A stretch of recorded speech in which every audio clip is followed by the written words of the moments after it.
Hello everyone, welcome back to Index trader.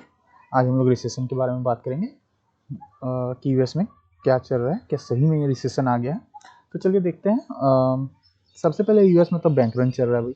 अब bank run क्या है? तो बैंक रन है कि सारे लोग जो है बैंकों में जा के लाइन में खड़े हैं कि भाई उन्हें कैश चाहिए। सिंपल सी चीज़ है, क्योंकि बैंक जो है वहाँ पे बहुत सारे कोलैप्स हो रहे हैं। बहुत के ऊपर अब कैप भी लग रहा है कि लिमिट लग रहा है कि 5,000 निकाल सकते हो, $10,000 निकाल सकते हो। इस टाइप से लिमिट्स भी अलग लगी। ये कुछ दिन पहले इंडिया में भी हुआ था, इस टाइप की चीज़ें हुई थी जब येस बैंक में प्रॉब्लम स्टार्ट हो रहे थे। ऑलराइट, तो इन सब के कारण क्या हो रहा है कि कुछ बैंक्स जो है वहाँ पे कोलैप्स भी कर गए हैं। तो इसके कारण और डर बैठ गया है। तो अब कौन कौन से बैंक है? तो उसमें जैसे सिलिकॉन बैंक है, सिग्नेचर बैंक है, इसमें और एक फिर आपका सिल्वर गेट बैंक है, यूरोपियन में फिर आपका क्रेडिट स्विस है। तो ये सारी चीज़ें जो है, ये सारे जो फाइनेंशियल इंस्टीट्यूशंस हैं, बैंक्स हैं, क्रेडिट रेटिंग एजेंसीज है, ये सारे कोलैप्स कर रहे हैं। तो इसके कारण तो वो एक एविडेंट हो रहा है कि यार रिसेशन तो आ रहा है, प्रॉब्लम्स हैं मार्केट में। ऑलराइट, अब बैंक कोलैप्स कर रहे हैं तो इसका एक क्या मतलब एक सॉल्यूशन बनता है कि एक बैंक में तो आपको पैसे रखने नहीं है। मतलब एक बैंक में आपको अपने सारे पैसे नहीं रखने। ऑलराइट, कम से कम 2-3 मल्टीपल अकाउंट्स होने चाहिए अगर आपको टेंशन फ्री रहना है थोड़ा तो।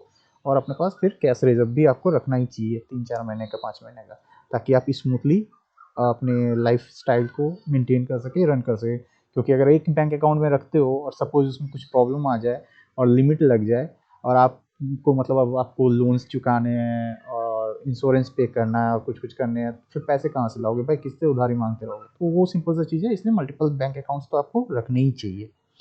ऑलराइट, चलिए अब देखते हैं आगे कि आखिर और प्रॉब्लम्स क्या आ रहे हैं। क्या सिर्फ बैंक कोलैप्स कर रहे हैं? तो एक और प्रॉब्लम वहाँ पे क्या आ रही है, वो है बॉन्ड यील्ड इन्वर्सन। अब बॉन्ड यील्ड इन्वर्सन क्या हो रहा है ना, कि इसमें होता है कि शॉर्ट टर्म में आपको कंपेरेटिवली ज़्यादा रेट ऑफ इंटरेस्ट मिलता है in comparing to longer term. Okay, मतलब कि सपोज आपने एसबीआई में आपने एफडी कराने का मन बनाया है, आप एसबीआई गए और मैं जनरल भी मैं बता रहा हूँ कि क्या होता है कि आपने एफडी कराया तो आपने सपोज साल भर के एफडी के लिए आपको 6% वो इंटरेस्ट रेट दे रहे हैं। लेकिन वही अगर आप 10 साल के लिए कराओगे तो आपको प्रॉब्ली 6.5% या 7% आपको रेट ऑफ इंटरेस्ट मिल जाए।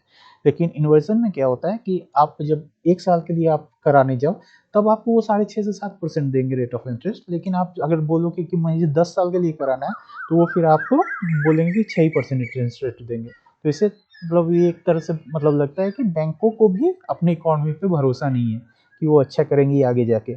तो ये एक बहुत बड़ा जो है क्रिटेरिया है बॉन्ड यील्ड देखने का, बॉन्ड यील्ड की रिसेशन आ रहा है कि नहीं। ऑलराइट, तो अभी वो आ रहा है और आ गया है समझ लीजिए।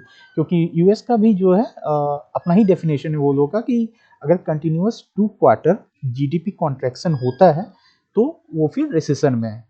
और ऑलरेडी 2 क्वार्टर जो है जीडीपी कॉन्ट्रैक्ट हो चुका है यूएस का, लेकिन वहाँ के गवर्नमेंट ऑफिशियल ने ये ऑफिशियली डिक्लेयर नहीं किया है कि वो रिसेशन में है। लेकिन उन्हीं के अकॉर्डिंग अगर कहा जाए, उन्हीं की डेफिनेशन के अकॉर्डिंग रिसेशन आ चुका है, तो समझ जाइए। तो इसका इम्पैक्ट क्या होगा रिसेशन जो आ चुका है? तो सबसे पहली बात तो एक और इसमें ऐड करना चाहूँगा कि जिस दिन गवर्नमेंट ने ये ऑफिशियली डिक्लेयर किया कि रिसेशन आ गया है, उस दिन भाई 2-3%, 4% तो फिर अपना मार्केट भी क्रैश हो जाएगा। वहाँ यूएस तो गिरेगा ही गिरेगा, फिर अपना मार्केट भी क्रैश होने वाला है। ठीक है ना? तो इस चीज़ के लिए थोड़ा प्रिपेयर हो जाइए। तो अब क्या इसका इम्पैक्ट कितना बड़ा हो सकता है? क्या ये मतलब लाइक 2008 में जो लेमन ब्रदर कोलैप्स हुआ था उस टाइप का हो सकता है? तो द आंसर इज़ नो। उतना बड़ा तो इम्पैक्ट नहीं होना चाहिए, क्योंकि उस समय वो बहुत ही नया चीज़ था। बैंक उस टाइप से जो कोलैप्स हुए थे वो एकदम से नया चीज़ था। प्लस लेमन ब्रदर एक बहुत बड़ा बैंक था। देन वहाँ पे हाउसिंग बबल चल रहे थे, फेक अकाउंट्स खुलाए जा रहे थे, बहुत सारे प्रॉब्लम्स उस समय चल रहे थे 2008 में। लेकिन करंट सिनेरियो में इस टाइप की चीज़ें नहीं हैं। और जो प्रॉब्लम्स आ रही हैं जो बैंकों में, वो ज़्यादातर छोटे बैंक्स हैं। ऑलराइट, जो ज़्यादा रिस्क लेते हैं, जो स्टार्टअप्स को ज़्यादा फंडिंग करते हैं, उस टाइप के जो बैंक्स होते हैं उनमें ज़्यादा प्रॉब्लम्स दिख रही है। तो 2008 टाइप का तो प्रॉब्लम नहीं होगा, लेकिन हाँ प्रॉब्लम तो होगा। और इस प्रॉब्लम होगा तो अब आपको भी पता है कि यूएस इज़ द बिगेस्ट, बोल सकते हो इन टर्म ऑफ इकोनॉमी है वो, और एक कंट्री, और जिसको उसको मदर ऑफ ऑल इकोनॉमीज भी बोला जाता है, बहुत कोई बोलते हैं उसे। तो उसका इम्पैक्ट अगर वहाँ पे रिसेशन आता है तो उसका इम्पैक्ट इंडियन मार्केट पे भी साफ साफ आपको दिखाई देगा। बहुत बड़ा इम्पैक्ट ना हो, मतलब ये नहीं कि अब यूएस मार्केट 10% करेक्ट हो रहा है तो हमारा भी मार्केट 10% करेक्ट हो जाए, ऐसा नहीं होगा। लेकिन अगर यूएस मार्केट 10% करेक्ट हो रहा है तो अपना मार्केट भी 5% तो करेक्ट होगा ही ना भाई। तो सिंपल सा चीज़ ये है कि कोरिलेट तो करेगा ही, थोड़ा बहुत तो आएगा ही इम्पैक्ट, जो है वो क्लियर है। तो अब आप कर क्या सकते हो? तो अब आप कर सकते हो ये कि अपना जो इन्वेस्टमेंट है उसे थोड़ा कम करें फिलहाल के लिए, 1-2 साल देखें कि क्या हो रहा है मार्केट में, उसके बाद फिर इन्वेस्ट स्टार्ट करें।